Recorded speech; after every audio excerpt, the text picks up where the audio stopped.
Higala, makigistorya ko sa imong hulaman sa nako kadyot ang imuhang kanang oras ha.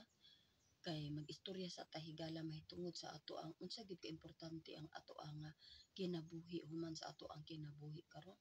Higala nagkamatay na ang ato ang mga kaila sa kalibutan, usahay pa uban pa nato parinti pa gyud nato usay igsuon pa gyud nato o ato bang inahan or ato bang amahan or mga pag-umangkon basta nagkamatay na sila higala. Unisantok ba si imong hunahuna nga kung moabot pud sa imo ang kamatayon, unsa kay mahitabo? Higala sa atong eternity na atay duha ka lugar nga paadtuan ingon sa Biblia. Ug mudawat man ta og sa dili higala, mamatay man gyud ta, moadto man gyud ta sa atong eternity kay kining atong lawas ingon sa James 4:14 sama ra man ni siya sa inilisngaw. Mulabay ra man gid ni dinhi kakita ka sa inilisngaw dali ra kayo mawala dayon. Inana ra ka mo ang atong kinabuhi higala. Wala ta kabalo kung kanus apod ta. Kung mamatay ta higala kinahanglan nga kanang maniguro ta karon nga buhi ta. Kay higala na ay libro nga abrihan dito sa langit sa panahon nga mamatay ta.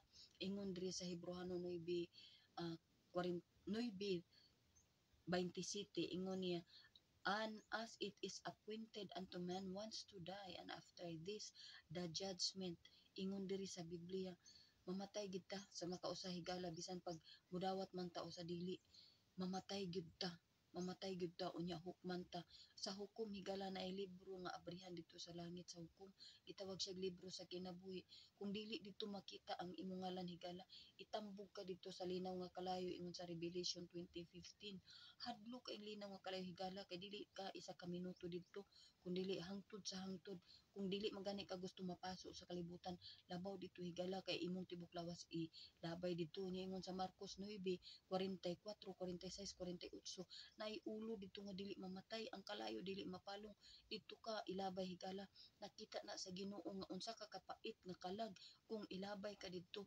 Mao na ang hinungdan higala nga nianhi si Jesus Christ sa kalibutan ug nagpalansang sa cross aron pagtubo sa imuhang kalag.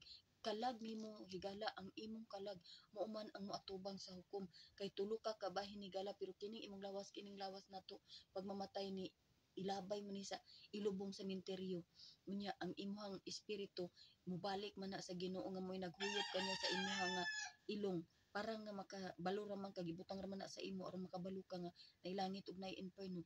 Pero ang imuhang kalagigala mo nay matubang sa hukom, mo nay moadto sa eternal flame. Busa higala nag hangyo ko sa imuha nga bisan unsa ka kabisi din sa kalibutan, siguruha higala nga ang imong pangalan malista sa daan sa basahan sa kinabuhi. Kay ang papalista sa ngalan higala dili kung mamatay na ka, kay kung mamatay ka hukman man ka ingon sa Hebro 9:27. Ang pagpalista karon nga buhi ka higala, ang imong buhaton tuuhan lang nimo si Jesus Christ nga imuhang Dios ug manluluwas sa imuhang kalag. Kay kung imo nang tuuhan sa diha nga motuo ka niya ingon sa Biblia, iyaha ka nga isulat dito sa basahon sa kinabuhi. Ang pagparegister higala pinaagir sa pagtuo nimo kang Jesus Christ nga siya nagpakamatay tungod nimo. Mutuo ba ka? Magpalista ba ka? So kung magpalista ka higala didto daan karon, tuuhi si Jesus Christ nga mahimong imong manluluwas. Kung imo siyang tuuhan, sundan ning maong pag-ampo. Sige, hunahuna nga imo hani, imo lang kung giya. Ginoong Hesus, pasaylo ako sa tanan akong mga sala. Dawaton ta ka, sulod karon sa akong kasing-kasing ug luha sa ako Ginoo, maluoy ka kanako. Palihog Lord, isulat ang akong pangalan sa langit sa ngalan ni Jesus. Amen. Inana lang higala kung imo nang gisunod nga pag-ampo ug imong gihuna-huna nga ikaw mismo ang nag-ampo ingon sa Ginoo sa Luke 10:20 ang imong pangalan gisulat sa basahon sa kinabuhi ug ang imong kasing-kasing gisiliwhan sa balaang espiritu ingon sa Efeso 1:13 pamatuod nga ikaw iyahana. So buhi pa ka sa kalibutan, nagalakaw pa ka diri, nagtrabaho pa ka diri, pero registrado na ka daan sa langit, rehistrado na ka daan sa langit. So panahon nga mamatay ka, pag abri sa libro nasulat didto ang imong pangalan, tagalangit na ka. So walay kahadlukan higala kung ingana ang imuhang gibuhat kay ngano man dili na ka makaadto sa kalayo sa inferno. So ako higala dugay na nako nang gibuhat kuan pa January 7, 89. So sa una pa nalista na ang akong pangalan pero buhi pa ko karon.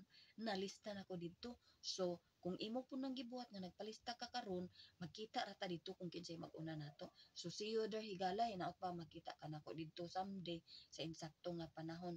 Salamat kini imong igsuon nga nag-share sa pulong sa Ginoo, Sister Boon.